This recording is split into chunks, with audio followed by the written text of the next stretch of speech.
Good afternoon, everyone. Good evening, good morning, wherever you are. Thank you for joining me, Dorothea, on Through an Orthodox Christian Lens. It is July 18th, 2025. Just want to talk to you about some things here regarding a story that came out today from Tulsi Gabbard, DNI. And I'm going to start with her posts regarding the Russiagate scandal that happened years and years ago, as you know. She says, Americans will finally learn the truth about how in 2016 intelligence was politicized and weaponized by the most powerful people in the Obama administration to lay the groundwork for what was essentially a years-long coup against President Trump, subverting the will of the American people and undermining our democratic republic. Here's how. Then go in there. She says, for months preceding the 2016 election, the intelligence community shared a consensus view. Russia lacked the intent and capability to hack U.S. elections. So, as you see here on August 31st, it says, highlighted in yellow in case you can't see it, we are working with CIA on a PDB submission on the threat. The thrust of the analysis is that there is no indication of a Russian threat to directly manipulate the actual vote count through cyber means. And even it says, however, as seen in recent media reporting, any cyber activity directed against the election infrastructure is likely to have an effect on public confidence, even if the cyber operation is unsuccessful or not intended to impact the election. So, example, theft of P1, I don't know what that is, from a voter. In any case, there was no evidence, okay? There was no indication. Then, September 9th, it says, lead author of the PDB, whatever that stands for, it says, we agree with Russia probably is not and will not try is not trying to or will not and will not is not trying to influence the election by using cyber means to manipulate computer-enabled election infrastructure. Okay, so let me finish what she says here. But weeks after President Trump's historic 2016 victory defeating Hillary Clinton, everything changed. Yeah. So then on December 7th, DNI Clapper talking points.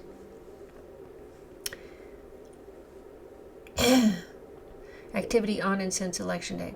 We assess that foreign adversaries did not use cyber attacks on the election infrastructure to alter the U.S. presidential election outcome this year. We have no evidence of cyber manipulation of election infrastructure intended to alter results. Then she says, on December 8th, 2016, IC officials prepared an assessment for the president's daily brief, finding that Russia did not impact recent U.S. election results by conducting cyber attacks on infrastructure.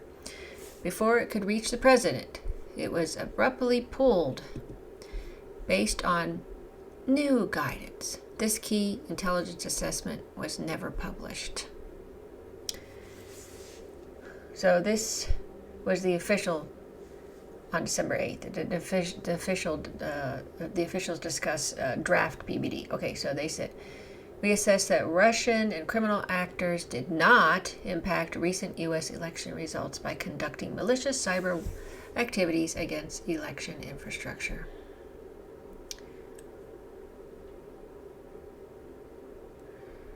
And then it talks about how, it's some new guidance. Yeah. The next day, top national security officials, including FBI Director James Comey, CIA Director John Brennan, and DNI James Clapper, gathered at the Obama White House to discuss Russia. Obama directed the IC to create a new intelligence assessment that detailed Russian election meddling, even though it would contradict multiple intelligence assessments released over the previous several months. December 9, email to ODNI leaders. The ICU is prepared to produce an assessment per the President's request that pulls together the information we have on the tools Moscow used and the actions it took to influence the 2016 election. An explanation of why Moscow directed these activities and how Moscow's approach has changed over time, going back to 2008 and 2012 as reference points. ODNI will lead the effort with participation from CIA, FBI, and NSA, and DHS. Obama officials immediately leaned on their allies in the media to advance their falsehoods. Anonymous IC sources leaked classified information to the Washington Post and others that Russia had intervened to hack the election in Trump's favor. So, it shows Washington Post reporting it, NBC News reporting it. On January 6, 2017, just days before President Trump took office, DNI Clapper unveiled the Obama-directed politicized assessment, a gross weaponization of intelligence that laid the groundwork for a years-long coup intended to subvert President Trump's entire presidency, according to whistleblower emails shared with us today. We know Clapper and Brennan used the baseless, discredited Steele dossier as a source to push their false narrative in the intelligence assessment.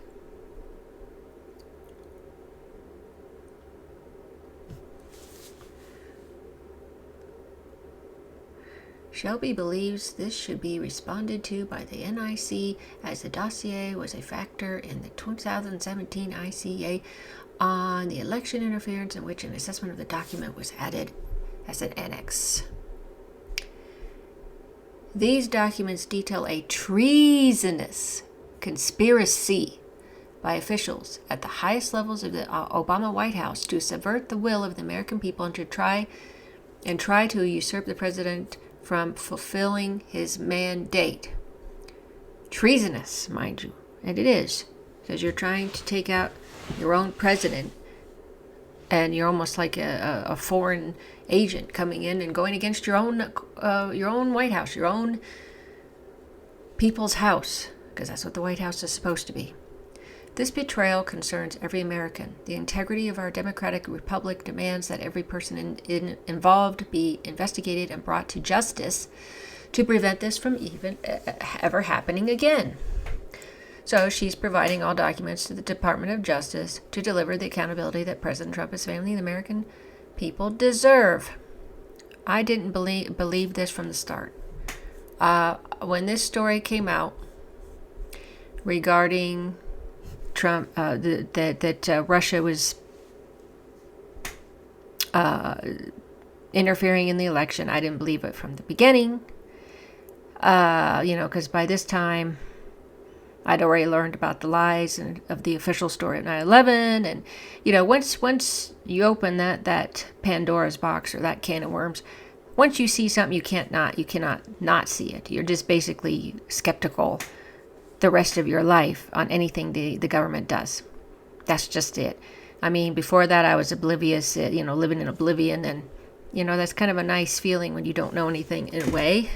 But once you see it, you can't really not see it. So I did not believe that story when I heard it in 2015, 16, whenever that was, 2015, 16. When that came out, I think it was 2016. And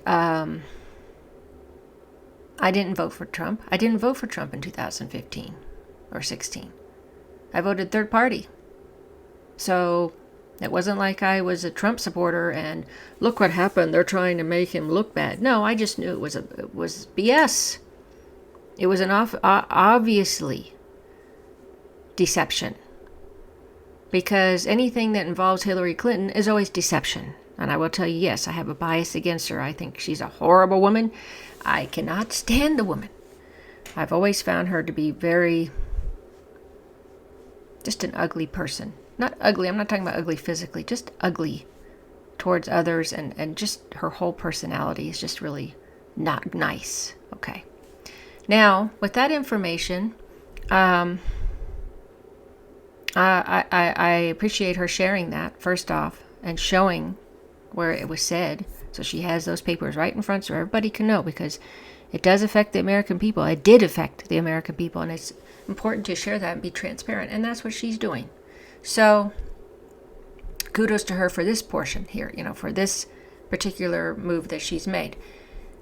Now, I don't know if any of you knew about Bill Binney, the NSA code breaker. He worked at NSA for like 30 years. He was an expert. And he came up with Thin Thread. Okay, that's the way he did the program for following and tracking people. What I'm going to share is, I don't know if you saw it or not, but way back on Jimmy Dore Show, 7 years ago, Jimmy asked Bill Binney about the hacking of the DNC. And you know what happened after that with Seth Rich and all that? Yeah. I want to show you that, so I'm going to go and just that one portion where Jimmy's asking that question. Let's see if I can find it.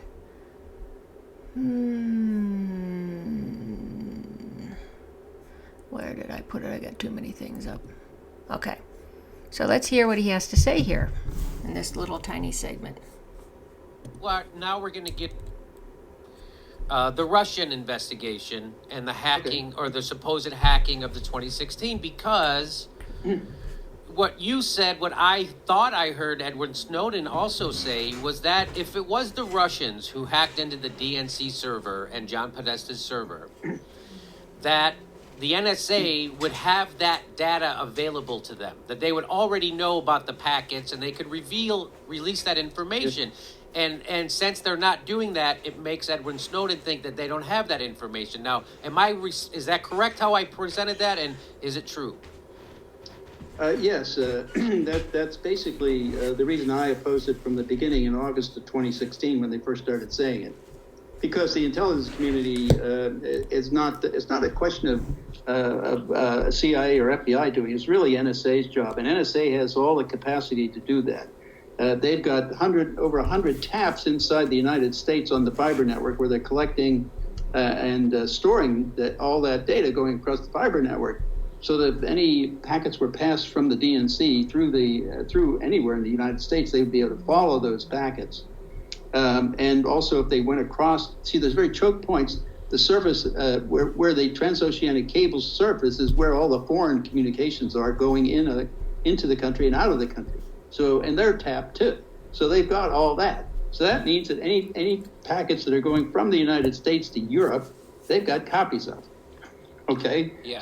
So all they have to do is just look for the DNC IP address and of their server, and they will have all the packets that went across the network to Europe if they did. And since they never said that they did that or that existed, it told me right away they had no evidence of that. Okay. Well, yeah. So he said that 7 years ago. And I took note of that. I remember hearing that at that time. I took note of that.